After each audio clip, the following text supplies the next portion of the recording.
Hey everyone, it's Teacher Renee here again. I recently introduced you to this amazing tool that I have created to help you track your pay for Gogokid. So I just wanted to give you a quick tutorial of what to do when you get the file. So here we go. 1 second, let me turn this off and we'll get started here. Okay, so when you get it, this is my version as you can see. Sorry for the dogs again. Ta-da! Love my dogs. Always bark at the best times. Anyway, this is what it's going to look like when you receive it. It's going to be empty with 0 here. And it's going to have this big error message here. Do not worry about this. It will go away as soon as you have classes in here because it's going to divide that percentage for you. So what you're going to need to do is you're going to realize it says view only.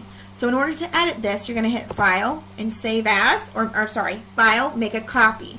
Once you made your own copy, you can rename it whatever you'd like. I renamed it Gogokid Payment Tracker 2.0, saved it in my drive.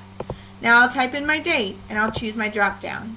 Recently, there's been some issues with loading this menu. If for some reason it doesn't load, you can always just type in the code for what you need, and that will automatically work for over here and make your pay. Now as you'll notice, I have every possible, and you can also just backspace out of this, and between months you can just delete everything. As you've noticed, I have opened every single slot possible at Gogokid. Most of us don't teach all of these slots. I, for one, don't teach much before 6:30 with Gogokid.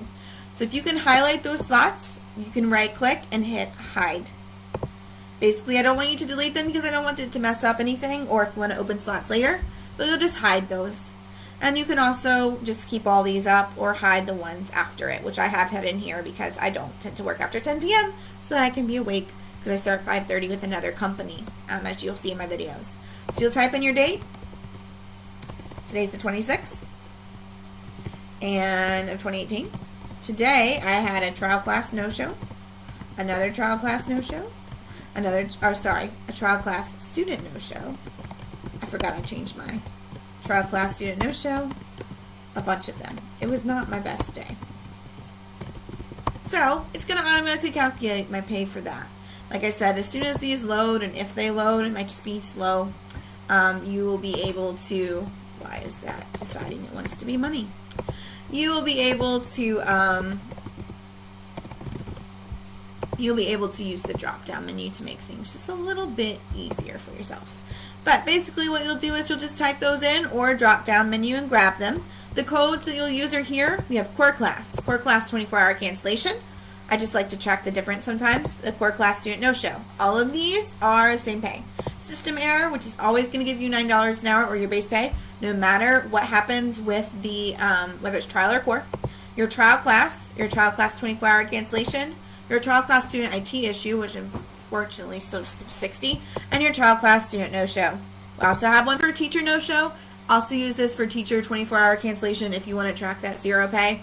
I decided not to make it for everything else. You don't really want to add anything here. It's just going to mess everything up for you. And you don't really want to type anywhere in the green or gray areas. These are the calculations. They are not for your use. So right here you'll see that those things that I said were big ugly errors now say, oh no, 100% of your classes in this column for these times have no-show. Those times are bad. The reason I like this is because it'll show me what times tend to get more no-shows. Just a little extra data point I like to put in there. So what you'll do first, file, make a copy, then you'll do this, then you'll set up your pay. This white here, remember white means you can type, gray and green means please don't touch it. Just type your base pay in all of these slots, your 60% pay. Hopefully you know how to calculate that. Base pay times 0.6 will be your 60% pay. And if your credit score changes for each month, you can come right here and change it. So that's automatically going to calculate everything for you there. Then the last thing you're going to do, this is in December. It's also misspelled. So that'll give you a hint that you need to rename it to whatever month it is. So December. Uh-oh, my rename button didn't click. Rename December. And then when you're done with December, you want another one, you'll hit copy. Duplicate. And we have copy of December, which you can rename as January. Ooh, if I could just click the rename button, we'd be doing great. You would rename that as January. Now, because I have writing here, anything in here, I can just highlight it all and hit delete. It'll all go away, and I'll be ready to start over with January. So, that's how that is going to work. And yeah, that's basically the payment tracker. This is what one looks like when it's being used, and when the things are loaded, you can just quickly go through, click your class, and move on.